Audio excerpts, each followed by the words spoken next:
नमस्कार समस्त को। पशुपक्षी माने होचंदी निर्देश प्राणी, तांको रक्षा करबा आमर दायित्व। दया और करुणा देखाइबा सेमानक प्रति सेठी रहिछि सत्य मानविकता।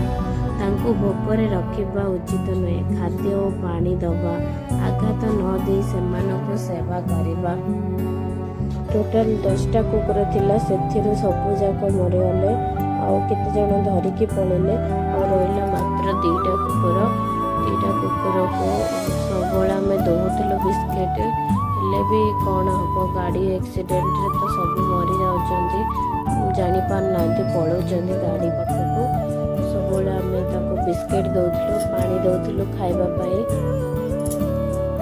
सेमाने पशु हेले भी कौन हैला, सेमानकर तो वेदना अनुभव करि पारंती, प्रकृति सहित मिलिकिरी रहंती, जीवन जीवंती। सेमानकु सुरक्षा करिबा आमर धर्म। एही काम आगको हमको महान करिबारे हेल्प करिबारे, महान करिबारे साहाय्य करे। देखो सेमाने केते भोक विकल रे थिले, हमें ताको नै कि बिस्किट सब पानी देलु।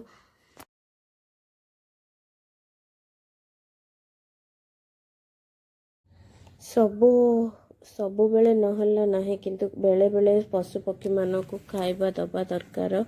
सेमाने जोर से भोकरे रही थांती, कथा तो कहि पारंती नाही सेमाने, किंतु सेमानकर भोकड़ा हमको अनुभव करिया पड़ियो।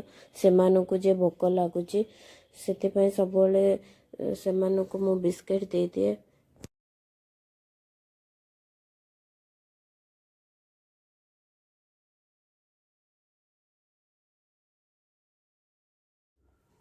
खाइबाकू न देले नाही, केबे भी पशु पक्षी मानक मारंतु नाही कि बाड़ांतु नाही।